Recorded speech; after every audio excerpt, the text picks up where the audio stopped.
আসসালামু আলাইকুম। আজকে আমরা অ্যানালিটিক অ্যান্ড ভেক্টর জিওমেট্রি বইয়ের চ্যাপ্টার 2 এর এক্সাম্পল নাম্বার 5 আলোচনা করব। আমরা আগের ভিডিওগুলোতে আমরা এই ম্যাথগুলো করার জন্য যে থিওরিগুলো দরকার ছিল এগুলো আমরা কিন্তু আগের ভিডিওতে প্রমাণ করেছি। ঠিক আছে, ওই থিওরিগুলো কিন্তু পরীক্ষা আসে, সবাই ওই থিওরিগুলো আগে যদি করা থাকে তাইলে এই ম্যাথগুলো করতে আমাদের জন্য একদম সহজ হবে। যেমন আমরা এর আগের ক্লাসে যে থিওরি প্রমাণ করেছিলাম সেটা ছিল এরকম: ax² 2hxy by² 2gx 2fy + c = যদি 0 কোনো দ্বিঘাত সমীকরণ হয় এবং এটা দিয়ে যদি দুইটা সরলরেখা প্রকাশ করে, ঠিক আছে, তাদের মধ্যবর্তী কোণ যদি থিটা হয়ে থাকে তাহলে tan θ = থিটা হলে আমরা বলতে পারি যে tan θ = কত, 2√h² - ab / - b। কখন? যখন এরকম কোন সমীকরণ দুইটা সরলরেখা প্রকাশ করবে এবং দুইটা সরলরেখা যদি প্রকাশ করার পরে এবং এই দুইটা সরলরেখা যদি তাদের মধ্যবর্তী কোণ থিটা কোণ উৎপন্ন করে থাকে, এই থিটার মান বার করতে গেলে আমাদের সূত্রটা হচ্ছে কত, tan θ = এটা। ঠিক আছে, তো এখন আমাদের যে সমীকরণটা দিছে সূত্র, এটা আমরা প্রমাণ করেও আসছি। এখন আমরা সরাসরি সূত্রটা আবার একটু দেখে নিলাম। সূত্র দেখলে শেষ, এই ধরনের অঙ্ক কিন্তু জাস্ট একদম সূত্র দেখলে সরাসরি শেষ হয়ে যায়, এটা যে কেউ বুঝবে। তো এখন এই যে সমীকরণটা দিছি এটাকে যদি আমি এই সমীকরণের সাথে তুলনা করি তাহলে আমাদের এর মানটা কত আসে? এর মানটা হয় -3। ঠিক আছে, এর মানটা হয় -3। আর এরপরে আমাদের বি এর মানটা কত হয়? বি এর মানটা হয় কত? 3। বি এর মানটা হবে কত? 3 হবে। তারপরে হচ্ছে আমাদের এইচ এর মানটা কত হবে? 2hxy। তার মানে আমার এইচ এর মানটা হবে কত? যদি আমরা দেখি -4, কারণ এটাকে যদি আমি 2 বানাই তাহলে 2 × -4 × xy বানাইতে হবে। ঠিক আছে, তার মানে 8xy কে। ঠিক আছে, তাইলে এটা আমাদের গেল। তারপরে হচ্ছে কত? ABH, তার মানে ABH শেষ, তারপরে G হচ্ছে x এর সহগ। এই x এর সহগের আমি কত দ্বারা, এই যে 2 আছে, 2 বানাইতে গেলে আমাকে কি করতে হবে? এই -29 কে যদি আমি কি করতে চাই, 2 বানাইতে চাই, 2 দিয়া -29/2 দিলেই তো হয়, 2 কাটা, তাহলে বুঝা গেছে gx। তাহলে এটা হচ্ছে কার মান? g এর মান। তার মানে আমরা g এর মানও পাইলাম কত? -29/2। এরপর আমাদের f এর মান, এটাকেও 2 দ্বারা ভাগ করতে হবে। f এর মান হচ্ছে y এর সহগ। তো y এর সহগটা কোথায় আছে? এখানে আমি মনে হয় একটু ভুল করছি, 3y। তাহলে y এর সহগটা কত? 3। তাহলে y কে f এর মান কত লেখা যায়? 3/2। f এর মান হচ্ছে 3/2। এরপরে আছে আমাদের লাস্টে c এর মান কত? -18। c এর মান -18। তাহলে এখানে আমরা প্রত্যেকটা মান আমরা আগে বের করে নিলাম। এর মান -3, b এর মান 3, h এর মান -4 এবং g এর মান -29/2, c এর মান হচ্ছে 3/2, f এর মান 8। এখন এই প্রদত্ত সমীকরণকে যখন আমরা জানি যদি দুটি সরলরেখার অন্তর্ভুক্ত কোণ থিটা হয়, প্রদত্ত 1 নং দ্বারা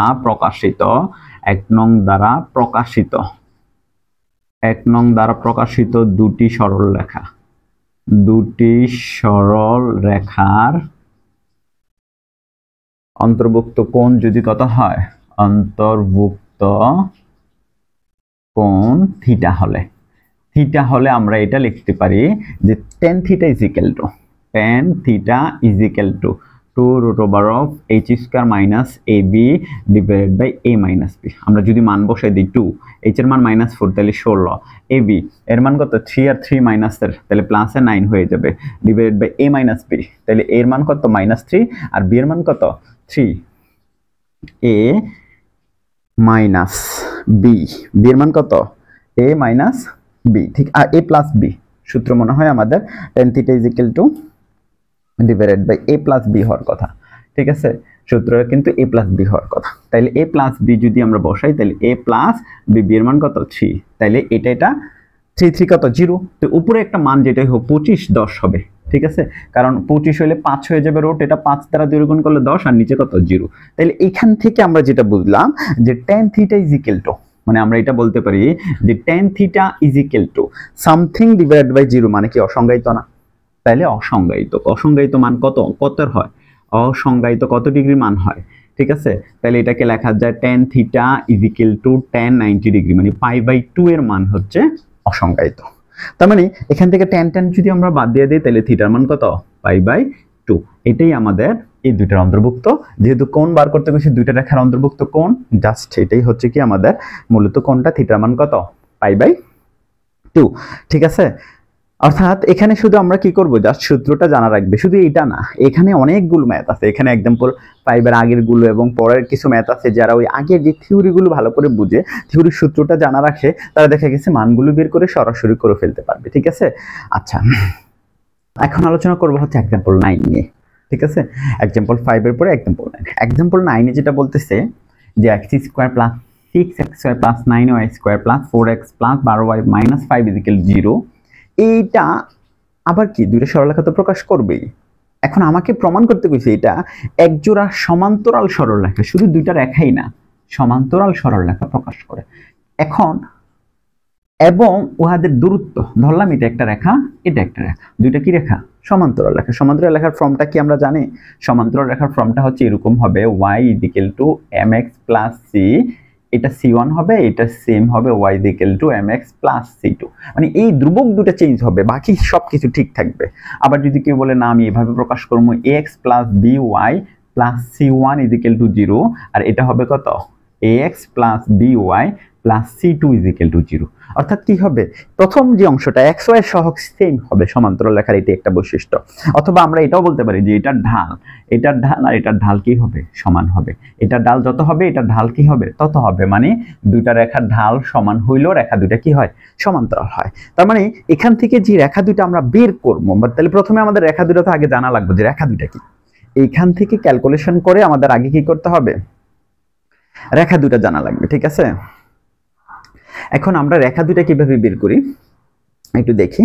এখান থেকে আমি এই x², এই x আছে আর এখানে, তাহলে x একটা কমন নিতে পারি, 2 ও কমন যায়। ঠিক আছে, 2 ও কমন যায় এবং x ও কমন যায়। 2 কমন গেলে x কমন গেলে থাকতেছে কত, এটা, তারপরে এখানে থাকবো কত, 3y + 8 থাকবো 2।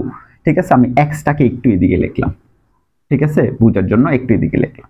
তারপরে বাকি যেটা আছে এই x², তারপরে এটা পরে বাকি যেটা আছে এটাকে আমরা লিখলাম 9y² + 12y - 5 = 0। আমরা এটাকে যদি দ্বিঘাত সমীকরণ এরকমের মতন তুলনা করি, ax² প্লাস তারপরে bx, ঠিক আছে, bx + c = দ্বিঘাত সমীকরণের মতন আমরা যদি তুলনা করি, তাহলে এটা ax² প্লাস b, এই জায়গাটা হচ্ছে b, এই জায়গাটা হচ্ছে bx প্লাস এই পুরোটা হচ্ছে কি c, ওয়াইটা এখন ধ্রুবক c হিসাবে কাজ করতেছে। তাইলে এটার সাথে তুলনা করলে এর মান 1, b এর মান কত, 2 × 3y + 2, আর c এর মান কত, এই সবটা।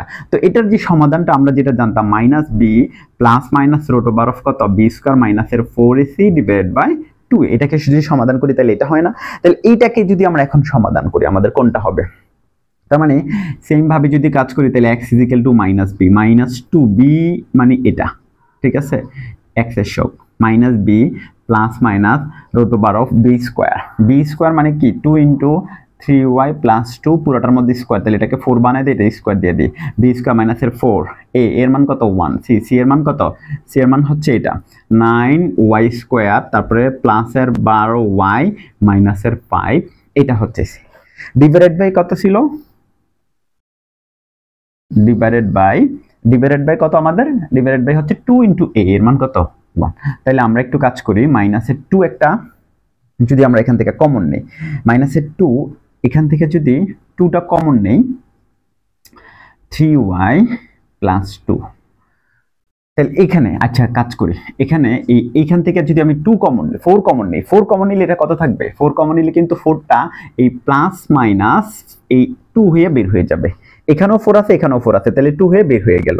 আর 3y + 2 এটাকে সূত্র করলে হয় 9y² প্লাসের কত হয়ে যাব, 3 দোকানে 6 12y, তারপরে প্লাসের হবে 2² মানে 4, তারপরে মাইনাস এটা দ্বারা গুণ করলে 4 যেহেতু কমন, তাহলে বাকিটা থাকলো এটা -9y² মাইনাসের 12y প্লাসের 5, ঠিক আছে, প্লাসের থাকবো কত 5, আর নিচে আছে একটা কত 2, ঠিক আছে, এই নিচে যে 2টা আছে, এখন আমি এই উপরের এই দুইটা, এই পদ আর এই পদ, এই দুইটা পদের মধ্যে কি 2টা কমন যা, তাহলে 2টা যদি কমন নেই তাহলে এই নিচের 2 আর এই 2 কাটাকাটি যাইবো না, তাহলে কাটাকাটি গেলে এখানে থাকলো কত -3y + 2, আর এখানে থাকলো +-2 তো কমনই গেছিল, এই 2 তো কমন যায়, এই 2 এর সাথে কাটা, তাহলে বাকি যেটা আছে এটার মধ্যে 9y² কাটা, তাহলে থাকলো আর কত, এখানে 12y আর 12y কাটা, তাহলে 4 আর 5 হচ্ছে 9, √9 মানে 3, 2 তো কাটাই ছিল, জাস্ট 3 হবে। সুতরাং এটা কার মান? x এর মান। কার মান পাইছি আমরা? এটাকে যদি আমরা এই লাইনটাকে যদি আমরা একটু বিশ্লেষণ করে এখানে লিখি, ঠিক আছে, এই লাইনটাকে যদি একটু বিশ্লেষণ করে এখানে লিখি, তাহলে x = কত? -3y + 2 ± 3। ওই লাইনটাকে কপি করে এখানে নিলাম। তাহলে আমি যদি এটাকে একবার প্লাস চিহ্ন ব্যবহার করি, তাহলে এইভাবে লেখা যায় না যে x = -3y - 2 + 3। তাহলে x = -3y + 1, এরকম একটা সমীকরণ আসে না? এরকম একটা সমীকরণ আসে। এখন আমরা যদি সেম আরেকটা সমীকরণ বার করি, হ্যাঁ, এবং আরেকটা হচ্ছে কত লেখা যায়, x = -3 - 2 - 3, মানে ওইখানে একবার প্লাস চিহ্ন ব্যবহার করছি, পরের বার জাস্ট শুধু মাইনাস। তো এখন এটা হয় কত, x = -3y, তারপরে এটা কত, মাইনাসের কত 5 থাকতেছে। তার মানে এই দুইটা সমীকরণের মধ্যে যদি আমি তাকাই, এই দুইটার দিকে যদি তাকাই, ঠিক আছে, বা এই দুইটাকে যদি একটু সাজাই, দেখা যাচ্ছে দুইটা ঢালই, ঠিক আছে, এটাকে আমি 1 নং দিলাম, এটাকে 1 নং দিলাম, এটাকে আমি 2 নং দিলাম। 1 ও 2 এর ঢাল কত? 1 ও 2 এর ঢাল কত বোঝা যায়? ঢালটা কত? দুইটার ঢালই কত?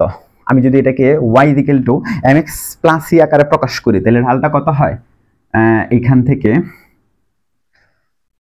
3yটা যদি এদিকে নিয়ে আসি, তাহলে 3yটা এদিকে আসলো, মাইনাস xটা ওইদিকে চলে গেল, প্লাস আর 1, তার মানে y = কত? -1/3 × x + 1। তাহলে এটা তো সেম হবে, তাহলে ঢালটা কত? -1/3। তাইলে এই ঢাল 1 নং 2 নং এর ঢাল, মানে 1 নং রেখার ঢালও -1/3, 2 নং রেখার ঢাল কত? -1/3। তাইলে সুতরাং এক এবং এই দ্বারা, এটা দ্বারা যে দুইটা রেখা প্রকাশিত হয়েছে, এটা কিন্তু এই দুইটা রেখা, 1 নং আর 2 নং রেখা। এই রেখা থেকে এক জোড়া, এখানে এক জোড়া যে রেখা প্রকাশ করছে, এই দুইটা কিন্তু আসল এক জোড়া রেখা। তার মানে এই এক জোড়া রেখা যখন আমরা বের করছি, তাদের ঢাল দুইটা সমান হয়েছে, তাহলে বোঝা গেছে কি, সুতরাং 1 নং আর 2 নং কি সমান্তরাল। 1 নং আর 2 নং কি সমান্তরাল। আমরা রেখাগুলোকে আরেকটু সুন্দর করেও সাজাইতে পারি। যেমন এবার আরেকটা জিনিস হচ্ছে, আরেকটা দ্বিতীয় অংশ আছে, উহাদের দূরত্ব এত, 3√10/5। আচ্ছা, দূরত্বের ক্ষেত্রে আমরা যদি রেখাটাকে একটু এইভাবে সাজাই, যে যদি এইভাবে সাজাই যে x + 3y = 1, 1 নং, আর 2 নংটা, এবং 2 নংটা হচ্ছে x + 3y + 5 = বা -5, এটা দিলাম 2 নং, ঠিক আছে, এটা দিলাম -1 = 0, মানে দুইটাই একদিকে নিলাম। আচ্ছা, এরকম আমরা কি এরকম কখনো দুইটা রেখা দেখেছি?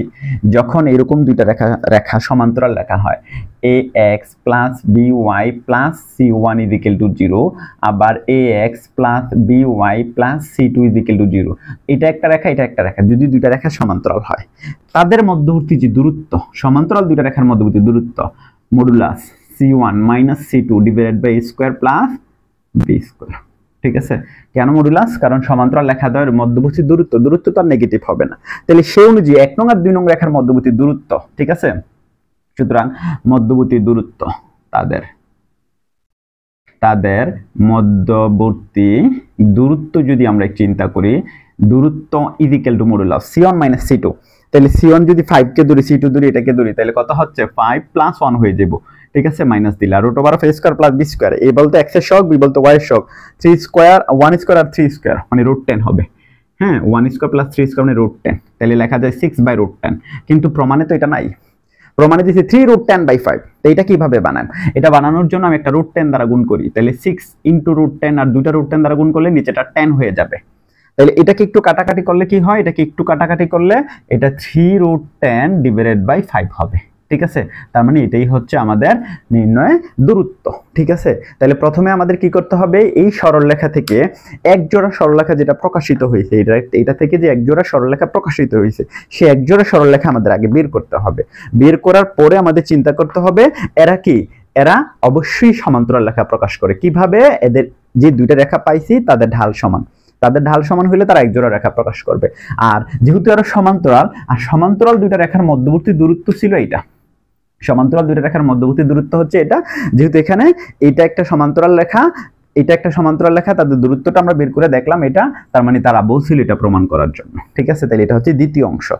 তার মানে থাকলে এইভাবে আমরা পরবর্তী যে অঙ্কগুলো আছে আমরা আগামী ক্লাসগুলোতে এখানে, তবে প্রথমে আমাদের এই অধ্যায়ের, ঠিক আছে, যে সূত্রের যে প্রমাণগুলো আছে এগুলো যারা ভালো করে শিখতে পারবে তারা অবশ্যই কি করতে পারবে, অঙ্কগুলো খুব ইজিলি করতে পারবে। ঠিক আছে, অঙ্কগুলো খুব সহজ, তবে সূত্র প্রমাণগুলো আগে করতে হবে। ঠিক আছে।